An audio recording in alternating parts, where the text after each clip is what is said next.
So there is a border battle underway in my home state of Texas. So far, Governor Abbott is showing no signs of caving to the Biden administration's demands. Instead of giving control of their border back to the federal agent, Texas is installing even more razor wire to crack down on the migrant illegal invasion. Watch.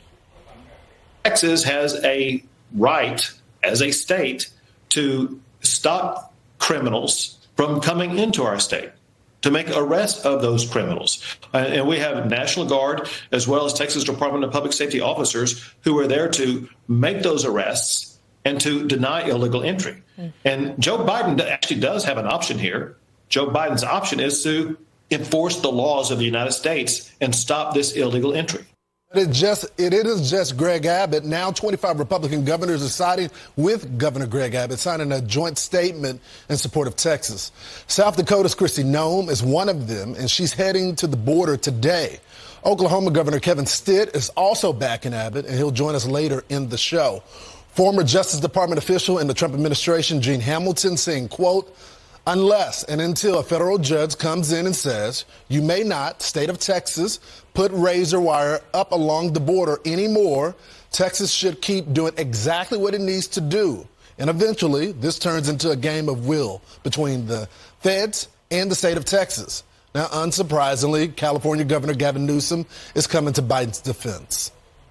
I thought that was shameful, what was reported out, that he's just completely rolling over and capitulating. Don't even get me started with the weakness of the current Speaker of the House.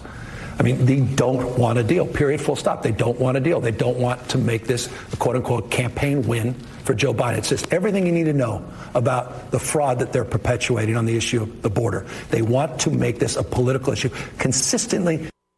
And, of course, when it comes to resources, border funding is still tied up. As Republicans and Democrats struggle to find a compromise on spending, we're going to continue to covering this throughout the morning. We'll let you know where we get. Over to you guys. Yeah, so it's amazing. We're watching the country divide again right before our eyes, and it's hard to defend going against Texas. You're on the wrong team if you think that Texas, the federal government, is doing a good job at the border. 25 states back the Texas governor. They're all Republican states. I mean, can you believe we are watching the divide of America on the border issue, but on other issues, too? I mean, if Donald Trump was president right now, they'd be saying, this guy is terrible for the country. We've never seen anything. He doesn't know what he's doing. Right. But it's the experienced guy that's doing this. Well, and Donald Trump is telling Republican governors send more National Guards from their state down there. More with Kevin Stitt, as Lawrence just said a moment ago. Lawrence was live at Shelby Park, that park where the governor shut Absolutely. down. That was ground zero. Meanwhile, you were talking about, thank goodness it's Friday, long week. We were in New Hampshire to start the week.